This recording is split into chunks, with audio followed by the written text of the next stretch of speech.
Ito pala ang kwento ng buhay ni Mans Carpio, ang asawa ni Vice President Sara Duterte, at isang abogado. Halika mga kakwento, samahan ninyo ako at alamin natin ang naging kwento ng kanyang buhay.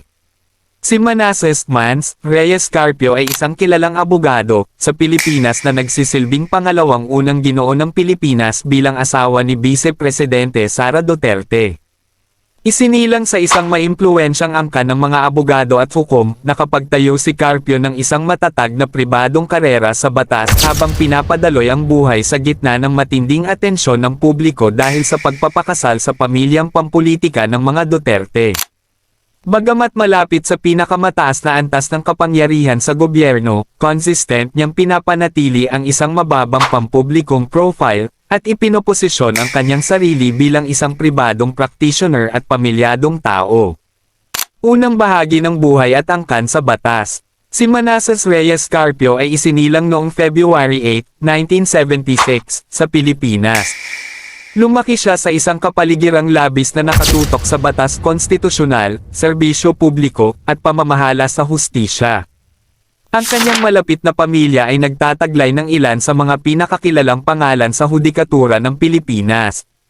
Mga magulang, ang kanyang ama ay si Attorney Lucas Carpio Jr., isang respetadong abogado sa corporate at litigation.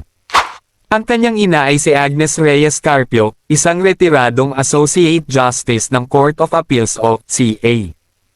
Ang tiya, siya ay pamangkin ni Conchita Carpio Morales, ang dating Supreme Court Associate Justice na kalaunan ay naglingkod bilang Ombudsman ng Pilipinas.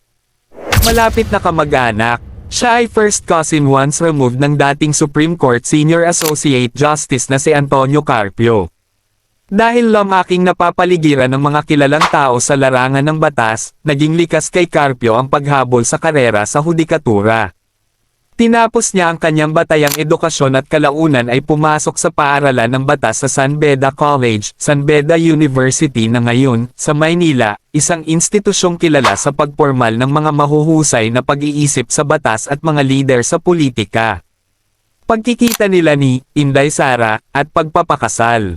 Sa mga silid-aralan at pasilyo ng San Beda College nakatagpo ni Mans Carpio si Sara Zimmerman Duterte, ang matatag ang loob na anak ng nooy mayor ng Davao City na si Rodrigo Duterte.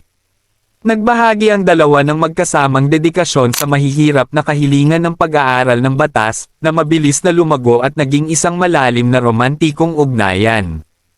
Matapos ang ilang taon ng panliligaw, ikinasal sila noong October 27, 2007, sa isang pribado at kilalang seremonya sa Santuario de San Antonio sa Forbes Park, Makati.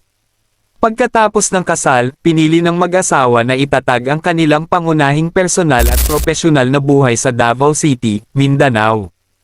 Pinalaki nila ng magkasama ang tatlong anak na binigyan nila ng mga palayaw na hango sa dagat. 1. Michaela Maria Sharkey, ang kanilang ampon na anak na babae. 2. Mateo Lucas Stingray, ang kanilang nakatatandang anak na lalaki. 3. Marco Digong Stonefish, ang kanilang bunsong anak na lalaki. Pagpapatayo ng pribadong legal practice. Habang ang kanyang asawa ay lumipat mula sa batas patungo sa isang napakapampublikong karera sa politika, naglingkod ng sunod-sunod bilang vice-mayor at mayor ng Davao City, si Mans Carpio ay lubos na nakatuon sa pribadong pagsasanay ng batas. Noong 2008, itinatag ng mag-asawa ang Carpio at Duterte Lawyers, isang federasyon na dalubhasa sa corporate, labor, civil, at criminal litigation. Nang si Sara Duterte ay lubos nang naabsorb sa kanyang mga tungkulin bilang mayor, kumuha siya ng formal na leave of absence mula sa aktibong pagsasanay upang sumunod sa mga lokal na batas sa pamamahala. Si Mans Carpio ang nagsumang ng buong pamumuno sa mga pangunahing account ng kumpanya, na nagsilbing legal counsel sa ilang malalaking korporasyon na humahawak ng mga komplikadong kaso sa regulasyon at komersyo sa harap ng mga entidad ng gobyerno. Upang mapaunlakan ang lumalaking talaan ng mga kliyente, matagumpay na pinangunahan ni Carpio ang pagbubukas ng isang pangunahing sangay na opisina sa Cebu City. Buhay sa gitna ng politika. Ang papel ni Mans Carpio ay mabilis na nagbago nang ang kanyang biyenan na si Rodrigo Duterte ay naitalagang Pangulo ng Pilipinas. Bilang isang biyenan ng Pangulo, ang kanyang mga pribadong operasyon sa korporasyon ay humarap sa matinding pambansang pagsusuri. Sa buong panahon niya sa gilid ng politika, tinawag ni Carpio ang kanyang sarili bilang "bantatay" ng pamilya, isang laro sa mga salitang Tagalog para sa "bantay" at "tatay" na sadyang pinuprotektahan ang kanyang mga anak mula sa liwanag ng media at lumalayo sa mga desisyon sa patakaran ng Estado. Ipinaglaban niya na siya ay isang pribadong mamamayan na nagkataong kasal lamang sa isang pampublikong opisyal. Nang manalo si Sara Duterte sa vice-presidensya, nakuha ni Carpio ang makasaysayang titulo bilang Second Gentleman ng Pilipinas, kung saan siya ang naging ikalawang lalaking asawa na humawak ng titulong ito kasunod ni Jose Miguel Arroyo. Mga kasalukuyang laban sa batas at pagsusuri. Ang hangarin ni Carpio na manatiling isang hiwalay at pribadong mamamayan ay matinding nasubok sa gitna ng nagbabagong mga sitwasyong pampulitika.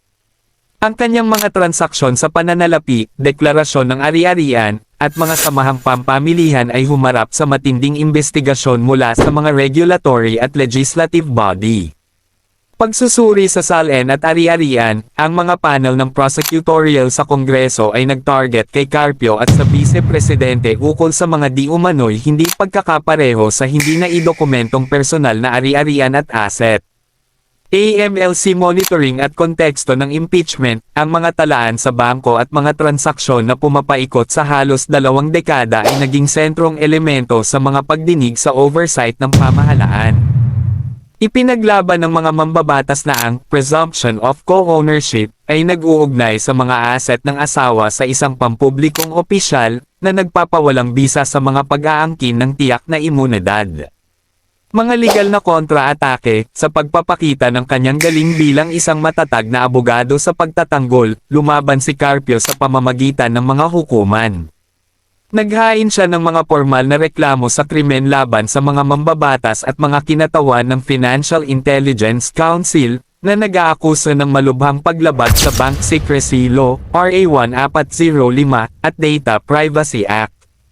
Ang kanyang legal na koponan ay matinding nagbabala sa mga network ng media laban sa paglalabas ng mga confidential na pondo sa pananalapi, na ipinagtatanggol ang kanyang karapatan sa pagiging pribado bilang isang hindi inihalal na individual.